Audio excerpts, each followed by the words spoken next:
This is the Samsung Galaxy S4 Active.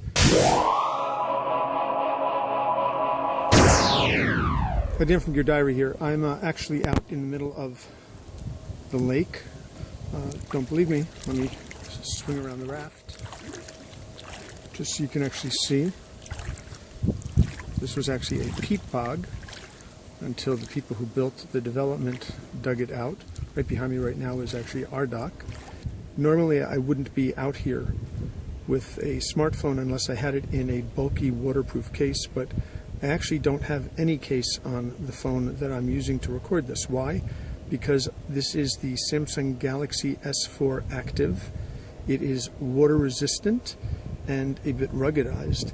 It has all of the goodness of the Samsung Galaxy S4, but it has a slightly different screen that's in part for use underwater. It has physical buttons along the bottom. We're going to take a look at that in the written review, and that's because you can't use the touch screen underwater. And it has a slightly different color and a heftier feel. I actually like the electronics in the Samsung Galaxy S4, but I'm not a huge fan of the physical build of the device.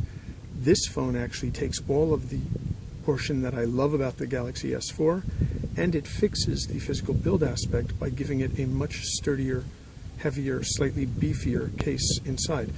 It is a sealed phone that will protect your device from water, splashes, that sort of thing. You don't want to take it snorkeling or scuba diving necessarily, but you can do things like take it out in the water and not worry about it. In fact, you can actually take the phone and do this. Dump it right in the water. Now, there is an issue with the phone in that it doesn't have a tethering area on it, which is kind of a bummer, so I'm being very careful because if I drop the phone, it doesn't float and it's gone, and this is a review demo unit, so we don't want to do that. The phone actually looks and feels much like the Samsung Galaxy S4, but it doesn't feel nearly as cheap. The build quality is much heavier. It does have a screen that's not quite as good a quality, and I suspect that has to do with the technology behind letting it be a ruggedized, somewhat ruggedized device.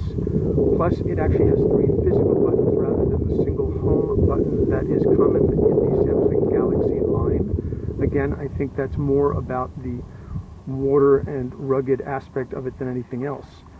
This particular phone has a relatively bright blue color and a heavier feel and a different look to it. It doesn't have the cheap feel that I equate with the Samsung Galaxy line, which is actually my biggest issue with the Samsung Galaxy S4. The Samsung Galaxy S4 doesn't feel like a sturdy, heavy-duty device. It's really a plastic device, and that doesn't really thrill me. Now, the phone doesn't float, which is an issue, but it is an active device that you can dunk in the water and you can feel much more secure about it, even as you're floating out on a raft on a lake, getting eaten by horseflies, and trying to record this demo video. We're going to have full details on this particular device in the full write-up on Gear Diary. For now, this is Dan from Gear Diary. Thanks for watching.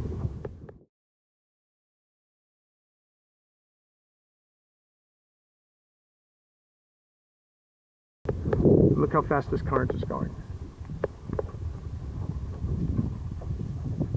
Whee! It's like a ride, only better and more natural.